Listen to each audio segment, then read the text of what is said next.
I'm here with Tsachi Maimon, CEO of Aspire Global. Hi, Andrew. Today we're going to focus on the acquisition of Pariplay. It's your first big acquisition. How does that feel? Yeah, it's very exciting from our point of view. It's something that started a little bit more than a year ago. So it's like giving birth. So we are very excited from the process and from the future that this company will complement Aspire Global. For people who are not familiar with Pariplay, what can you tell us about the company? Well, it's a young company. Not a lot of people in the industry were familiar with this company. In a very short time, they were able to build some very good assets, like having an aggregator, a games provider, game studios of their own. They have pretty much a lot of licenses to distribute their games. It's a 70 people that are based mainly in India and Bulgaria. So this is something that from our point of view is a good distribution and balance also for the company, which is growing to more locations than we currently are. So this is Pariplay, connected already to several main big operators in the industry. So a lot of assets that comes with this deal. Excellent. And how will this acquisition complement the Aspire Global strategy? Aspire Global became more and more a B2B company. The B2B business is growing fast, and our aim, and we all the time said it, is to catch more and more pieces in the value chain of the gaming sector.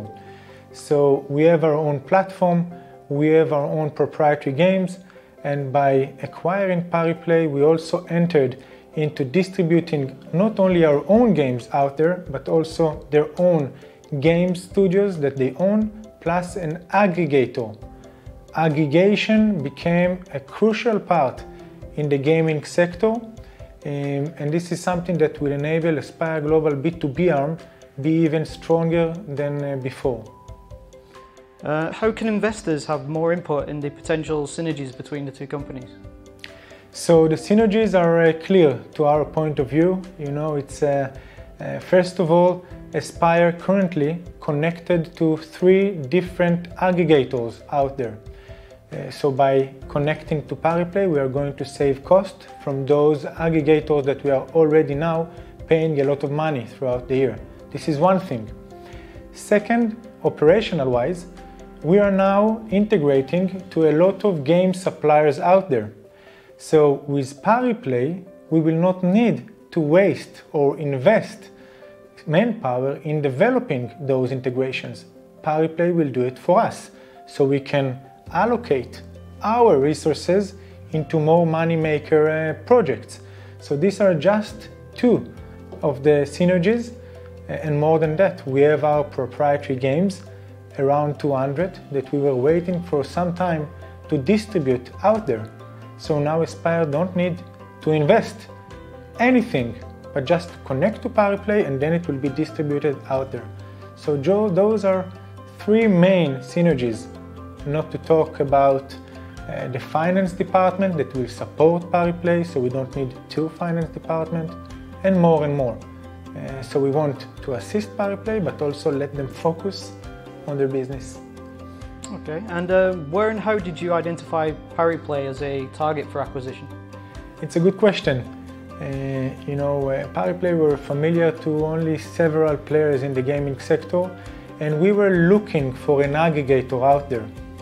Funny enough, not a lot of aggregators in the world currently. We can count them to maybe around 10. So we went one by one and tried to talk to them as well with others, and we succeeded having a very good relationship and chemistry with Pariplay, and this is where the relationship started a little bit more than a year ago, and I'm glad that it ended positively.